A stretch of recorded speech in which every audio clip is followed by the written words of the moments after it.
Okay, and then I'm going to start.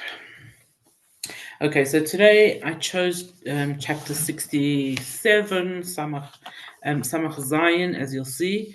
A lot of customs connected to this parak, and also a lot of it's different. It's a very different kind of parak. It's filled with a lot of the technical term is ramazim, hints, lots of numbers, numerology, hints to other prokim, hints to other places, which I'll try and do a little bit with you. And just seeing the interesting thing, the very first sefer that I opened yesterday, it said, "This is the parak that we say if we have kadachas."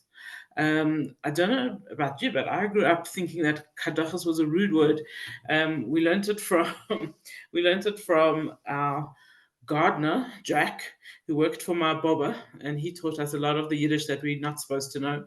And one of them was kadachas, and so I was so surprised to find the word in a sefer.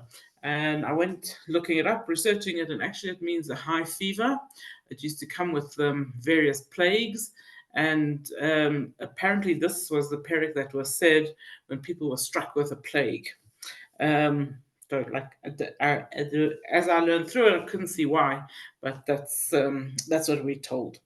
Um, the main custom that you may even know about this parak is that when it's written into the shape, when it's written down, it's written into the shape of a menorah, and a big custom to have it written in the shape of a menorah on the stender, where the person who's davening from the Baal Tefillah is davening from.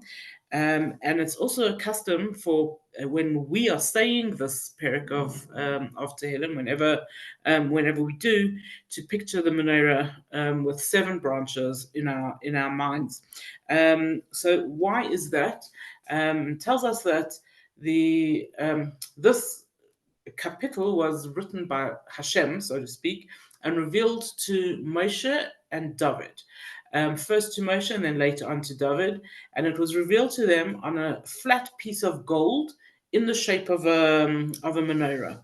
It says about David HaMelech that he inscribed this Perek of Tehillim on his shield, and with the words in the shape of a menorah. And before he went to war, he would say this kapitel of Tehillim. And the Chida says that whenever David HaMelech would say the words of this kapitel of Tehillim, his enemies would fall before him, and he would be victorious. It says also that anyone who concentrates when they say this kapitel of Tehillim, it is as though they are lighting the menorah in the Beis HaMikdash. And the promises, or from the Chida as well, he says such a person will inherit Olam Haba. He will be safeguarded from all evil, from all troubles, and he will have a lot of hatzlacha.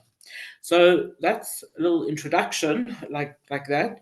But some of the customs that come with this parak of Tehillim. Firstly, it's a custom to say in many shuls to say this kapitel right before Shabbos ends.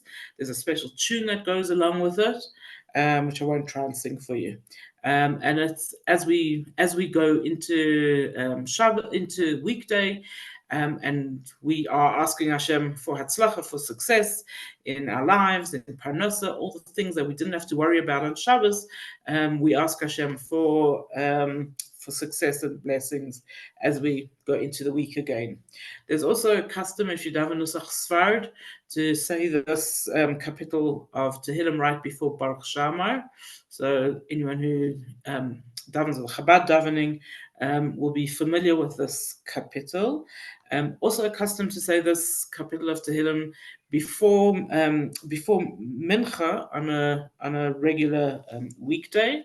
Also accustomed to say this kapitel Tehillim after Al Nahares Bavel on days where we do say Tachanun. They're right before benching. So it's an often used kapitel of Tehillim. But the most popular, where Yidden say this kapitel of Tehillim. And the reason that I chose it today is that this is the chapter of Tehillim that we say every single day when we count Sphira, when we counting the Omer. Why Dafka then when we are counting the Omer? So this kapitel, without the introduction verse, which officially is not considered part of a chapter of Tehillim, mostly. This kapitel of Tehillim has 7 verses and it has 49 words. So 7 verses allude to the 7 weeks of the Omer, 49 words to the 49 days of the Omer. And interesting that we know if you're learning anything about Sfiras Omer, you know that every day we're moving up a level of bina, of understanding. And if you work out the numerical value of the word bina, Bays, Yud, Nun, and Hey, which would be 2, 10, 50, and 5, is 67, which is the number of this chapter 67. There are a lot more hints like that. I'm not going to go too much into the numbers. Just another little example of something to do with the numbers and letters. So when Moshe Rabbeinu had his vision, and he saw that in the future the Greeks were going to fight with the Jews, and he also saw that the Hashmonaim were going to win, but that it would be a vicious war. He asked Hashem. He said, "The Hashmonaim are Kohanim, and they bless the Jewish people all the time. Please, will you bless them the same way they bless the Jewish people?" And Hashem told Moshe that this is the chapter of Tehillim that he should say to bless the Chashmonaim. So again, the commentaries have, I don't know if it's respectful to say, a field day with this chapter of Tehillim and comparing it to Birkat Kohanim, the blessing of the Kohanim. I'm going to show you one little bit for those people who like numbers and letters. I always find that in class when I teach Chumash, when I do gematrias or I do letters, those who are very fascinated by it, and those who not interested in it at all. As one girl told me recently, she said, you can take anything and you can find a number that matches, a word that matches. Like, why is this great? And so I often think about it. Why is it great? And is it just random? Somebody woke up one morning and decided he's going to find a gematria of 67 and it's going to work, right? That's how it's going to work. So first of all, it doesn't always work, right? You've got to find something that does work, that's got the right numbers and gives us the right lesson. That's the one thing. The second thing is some people like numbers and some people don't, and that's the bottom line. So I'm going to tell you just a little bit of alludings to Birkat Kohanim in this chapter, which all works with numbers. So if you have a look at the very first line, Lamnatseach binginot mizmor shir, and you take the Rashi Tevos, which means the first letter of each word, you have a lamed, a beis, a mem, and a shin. And that, if you play around with that, you get the word b'shalom, which means with peace. And we know the main blessing of the Kohanim to us is that there should be peace. In fact, when the Kohanim stand up to bless us, they make their bracha and they say, Levarech et Yisrael b'shalom. They want to bless the Jewish people with peace. So that's number one. Then the word vivarchenu, and bless us, appears 3 times in this kapitel. And the first verse of Birkat Kohanim has 3 words. Yevarechecha, Hashem v'yishmerecha. 3 words. Elokim, the word for Hashem, appears 5 times in this chapter of Tehillim, and the second pasuk of the Kohanim's blessing to us has 5 words, right? Ya'er Hashem panav elecha v'chuneka, and then there are 7 psukim, which hints to the 7 words in the last pasuk of the Birkat Kohanim. Yisa Hashem panav elecha v'yasem lecha shalom. So that's just a very outside numbers, letters, words explanation. As I said to you, there are many, many more, but I'm not going into all of them now. So now, to look at the chapter itself, as I said to you, very different kind of chapter. It begins Lam Natseach Binginot Mizmor Shir. This instruction to the Menatzeach, the conductor, Binginot, on this musical instrument called the Niginot, which we've come across before, Mizmor Shir, a song and a tune and a song. So whenever we see the word mizmor, we know that it's a song, it's a capital of Tehillim, which would be said with musical accompaniment. And whenever we see the word shir, we know that it's a song that had words. So when we see it say mizmor shir, it's a song with words and music. That's at the pshat level, the simple level.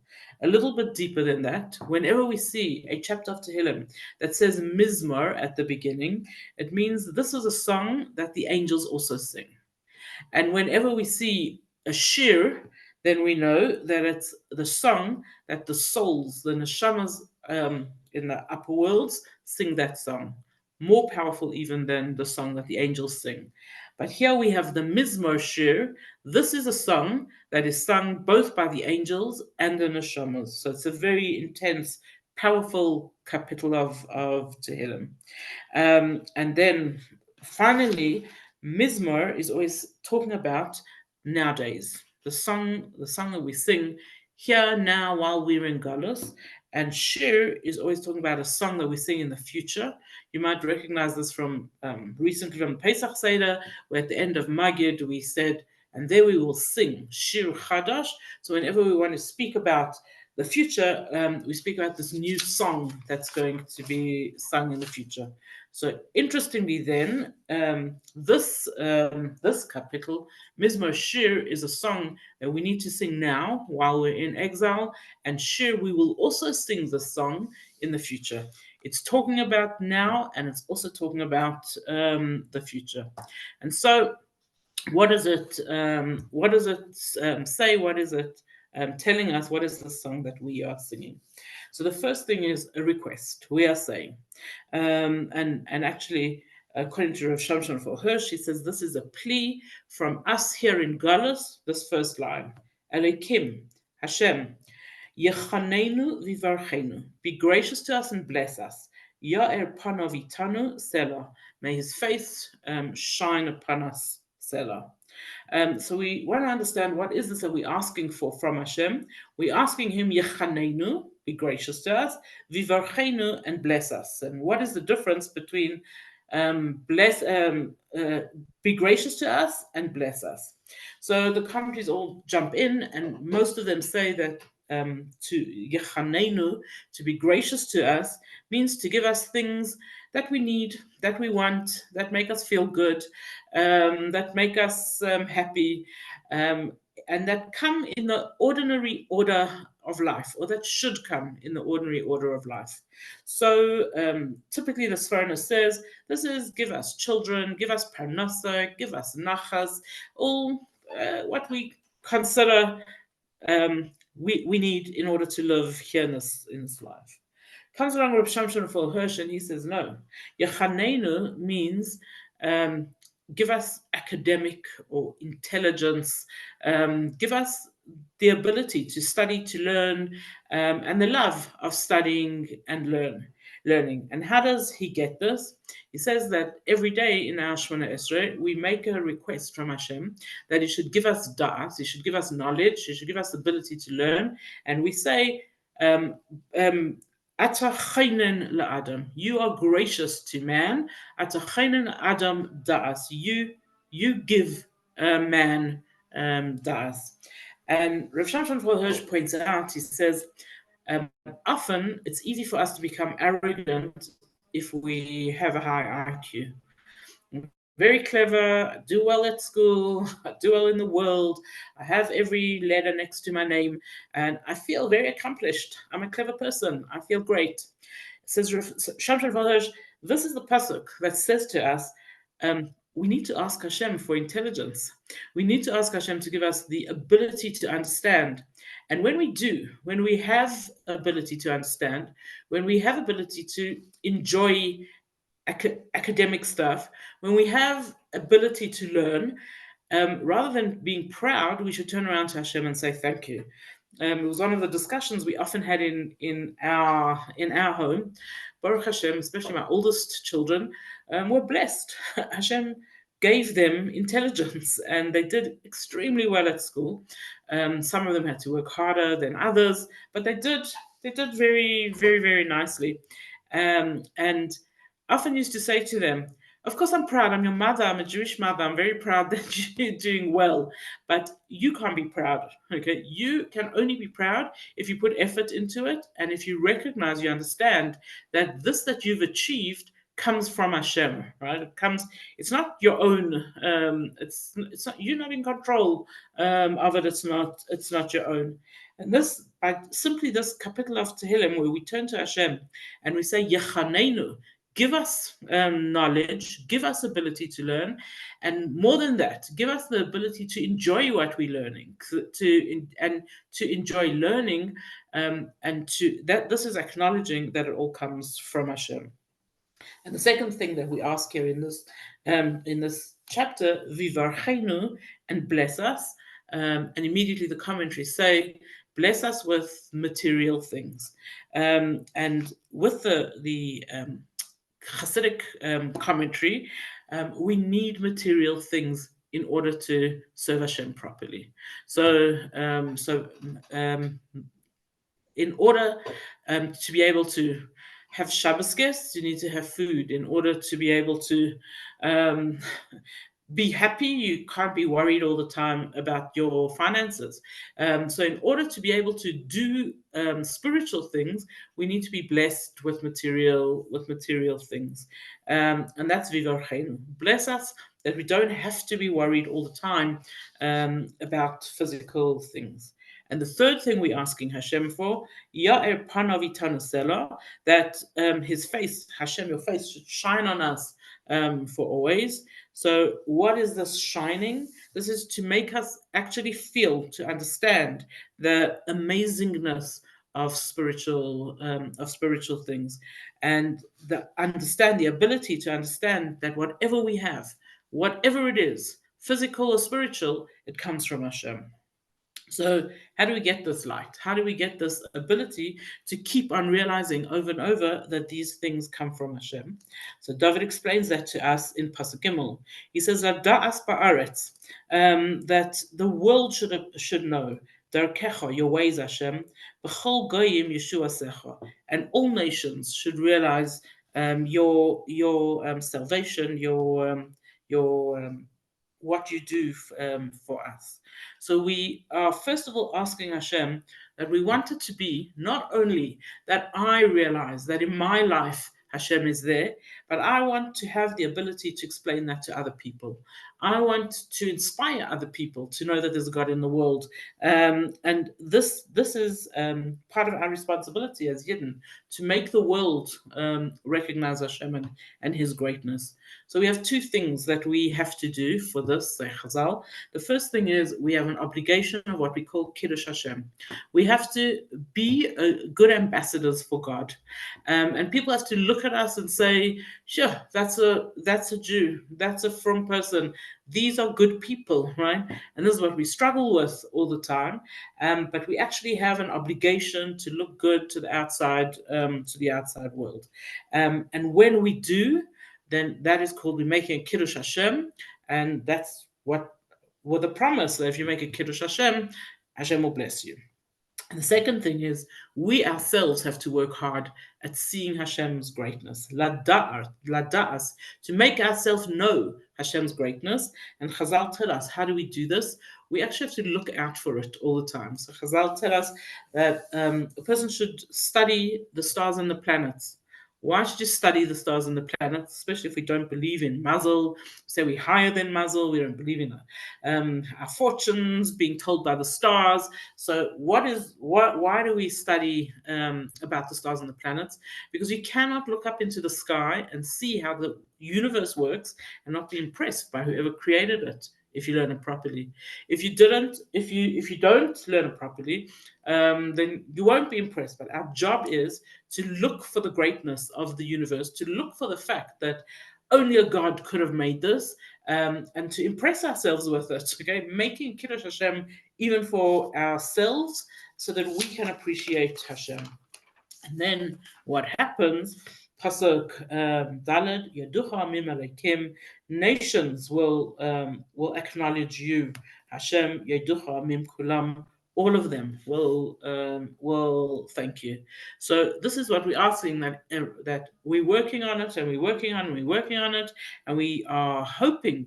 Our end goal is that godliness should fill the world, right? And we say about Mashiach time that Umal Kala Eretz Deya, that the world will be filled with the knowledge of Hashem. Everybody will be able to look up at the sky and say, "Oh wow, Hashem!" Right? Everyone will be able to look at the ground and say, "Oh wow, Hashem!" And that's the time we're praying for. That's the time that we are hoping for. Yes, Yismachu Virananu Leumim. Nations will celebrate and they'll sing to Hashem, Ki Sishbais Amim Mishor, because you judge them fairly. Ula Umim Ba'aretz Tanchem Sela, and the nations of the world will be led nicely by you. So this is what we want also, that there should be united nations, but a peace, like a one that recognizes Hashem, peace-loving, sees spirituality in the world, believes that Hashem is treating the world and them fairly, and this is what we are davening for. I think if you take notice that this parak, even though it's a short parak, seems to be divided into three. According to Rav Shamshon Hirsch, he says, take notice that there's 2 psukim, and then the word finishes with the word Stella. There's another 3 psukim, Gimel, Dalad, and Hey, and it finishes again with the word Stella. And then there's 3 more psukim. And Rav Shamshon Hirsch says that these are the 3 stages. The first stage is us Jews have to acknowledge Hashem. We have to acknowledge His greatness. We have to see spirituality. Stage number 2, that's psukim Gimel, Dalad, and Hey, is that the rest of the world has to see and acknowledge Hashem. And stage number 3, pasuk Vav and Zayin, that's Mashiach time. That's when the world is just filled with Hashem's greatness. And it puts a huge responsibility on us, because it's saying to us, the world will only recognize God when we do. You don't have to. First acknowledge Hashem, and then the rest of the world will as well. And so it carries on and says, Yeducha Mim Alekim, that, am I in the right pasuk? People will acknowledge Hashem, Yeducha Mim Kulam, everyone will acknowledge Hashem. What will be so great in Mashiach time? So it says, Eretz Nosna Yevula, the world will produce crops. Yivarchenu Elokim Elokeinu. Hashem, our God, will bless us. And so the Radak immediately points out that in our time, in Galus time, the produce, the behavior of the land is dependent on the behavior of the people. So we don't realize the power that we have, but we actually say it in Shema, when we behave, Hashem will send rain into the world, and it will come at the right time, and it will produce the crops the way that we need. And when humanity is not behaving the way it should, then the heavens will close up, and there'll be drought, and there'll be famine. I once went to a shiur where somebody showed us how famine and civil war most often come together. And it's like, why is that? Isn't it bad enough that they have a war going on? They also have a famine going on. And Chazal tell us that they come hand in hand, because produce, rain, weather is, although it's Hashem who makes it, He gives it to us on condition that we behave ourselves, and when we don't behave ourselves, it doesn't come. Hashem doesn't give it to us. So when there is no havas achim, when people are not behaving well with each other, Hashem doesn't give rain, and so civil war and famine so often come together.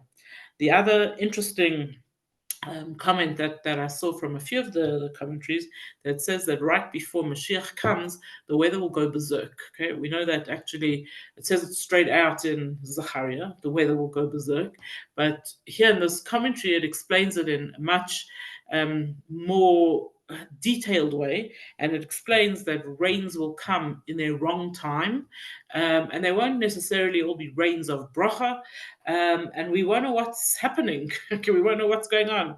So if this is the last sign of Mashiach, that we almost at Mashiach, just to say for the Cape Town people, we had a thunderstorm last week.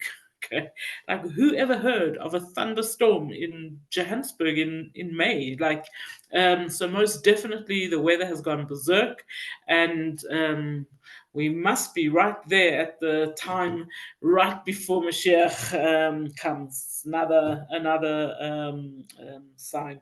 But here in this pasuk, it's talking about when Mashiach comes, and it says that Eretz Nosno Yevula, the land will produce its crops, and it says that when Mashiach comes, we won't have to work hard for produce and harvest. That's in exile time, but that the land will produce huge amounts of whatever it is that we need. And I always have loved the medrash that says that the land will also produce ready-made things. And the way David HaMelech explains it in Tehillim also, it says that you will go out into your fields and you will pick your bread. Okay, it will be not just wheat that we have to work and make into bread, but it will be bread. Okay, and I always imagine, like, where do you get the sourdough seeds from, and where do you get rye bread seeds? But like other people maybe get excited about thinking about when Mashiach comes, that there'll be money and on the trees, and tell the children that there'll be sweets on the trees, and you tell Rifki Chaikin there'll be bread on the trees, fresh bread every day, ready to be picked and eaten. Okay, so finishes Yevarchena Lekim, bless us Hashem, the Yiru Isa, and everybody will have like fear Hashem, Kol Afsei Aretz, even at the very ends of the earth.